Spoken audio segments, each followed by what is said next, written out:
Story time. Dear Pastor, I'm not a Jeep, I'm a Bronco. Here's a story for beyond the session. I didn't set out to be a biblical counselor. What that is to me and what that isn't is for another time. What I knew about was more like Christian counseling.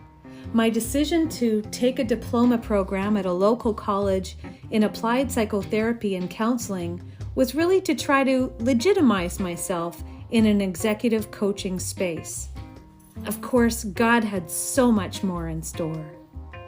God knew the trajectory of my life, even while I was living for myself and not wholly for Him.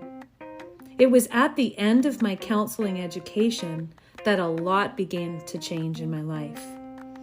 I was heading into a new season of growth, of discipline, and of hardship and change, and I wouldn't ask God to change a thing. Now I'm going to bring you forward a few years. I woke up this morning and listened to my trailer for this podcast and my statement of faith after spending most of the day yesterday writing, refining, and recording.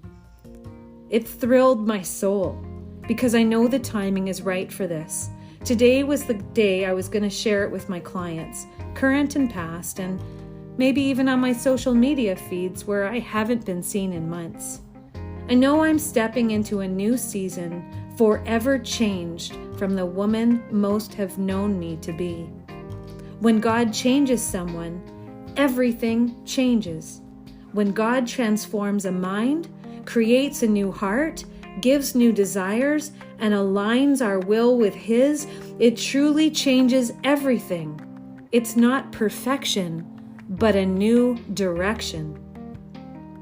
This desire in my heart to create a cool toolkit for my clients, it could be called a cool kit, has been growing with the trajectory of my growth. And today is significant. Today is another way God has affirmed that He is in this new season. It's Sunday morning.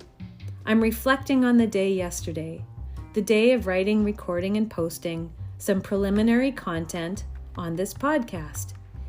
It's the beginning of the content that has been stored on my laptop over the last several months. As my heart was excited for the days ahead to share, a verse that I love came to mind. 1 Corinthians 2, verse 2. Quote, "For I decided to know nothing among you except Jesus Christ and Him crucified." End of quote. And as my eyes glanced over to verse 5, it says, "So that your faith might not rest in the wisdom of men, but in the power of God." Then my mind recalled a hard, sobering, somewhat discouraging memory from a couple of years back, when I was new to the city and trying to build a counseling practice. I had lost my housing, and this prompted a move and landed me in this new city. I lived in a tiny basement bedroom with my dog, working at a halfway house on mainly overnight shifts, checking on male parolees, who were mostly murderers, eating instant oatmeal to save money, and picking up some clients thanks to a local friend who knew me for more than 5 minutes. And I was making my way back to the God I had forsaken. This road back would take time, and for this I am so grateful because there was so much I needed to learn along the way. What I did know to do well was networking. So one day I scheduled a visit to a local pastor's office. I had visited their church and wanted to connect. I remember sitting in the office, and although I don't remember his face, I remember his shoes. They were slick, and they looked expensive. It was around that time that a friend had gifted me money to buy proper shoes for all the walking I had been doing. I put on the confidence of my personality, my networking skills, and joy of being in a new place, and shared my desire to connect with him, to seek out clients, maybe even ask for some help with the use of some space in their massive church building to meet with clients as I established myself. All this young pastor with little life experience compared to what I carried under my belt could do as subtly, or maybe not so subtly, put down my lack of education that he compared to other counselors he referred people to. You see, I had a diploma. They had a degree. He couldn't see the trajectory I was on. He couldn't see that God was doing a new thing. He couldn't see my heart. He didn't know my life experience that I carried into the counseling room. He didn't know my background in ministry with women, nor did he seek to listen or to value any of it. Now, I will interject here that I was not ready. I'm thankful it went sideways. I am grateful that God kept me back. God used that pastor on many levels.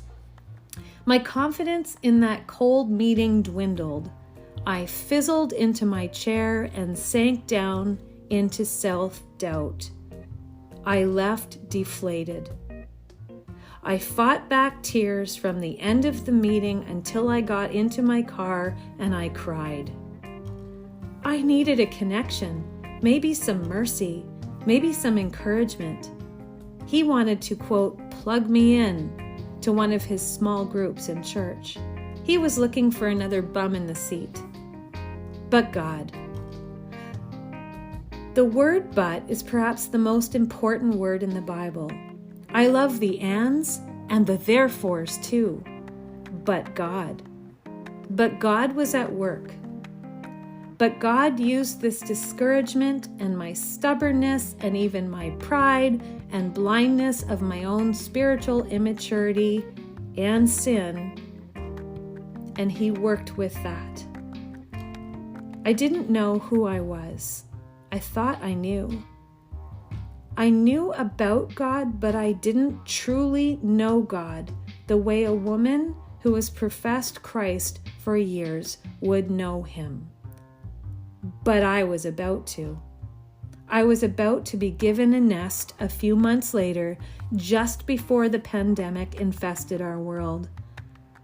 I was about to lose my companion of 10 years, my sweet lab Georgia, and be left in my space to confront the unholy trinity of me, myself, and I, in order to meet the holy, holy, holy God of the Bible in a way I had never known Him. And so my journey began, my journey into the Word, my journey into study. And as my faith grew, my counseling practice grew. And as my counseling practice grew, my faith grew, my knowledge grew, my heart for God grew, and to know and to understand and to teach His gospel grew.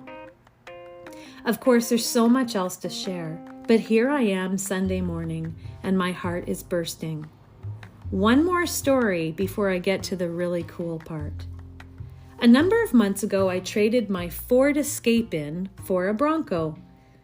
I don't have a TV. I didn't know it had the cult following it does because it just happened to be on the lot when I went to look. On my first drive downtown after picking it up, windows down on a warm July evening, I heard a young woman yell out at me from the sidewalk. "Look, it's trying to be a Jeep." I guess she was trying to mock the fact that I was driving a Bronco and not a Jeep, as if I was getting the next best thing to a Jeep.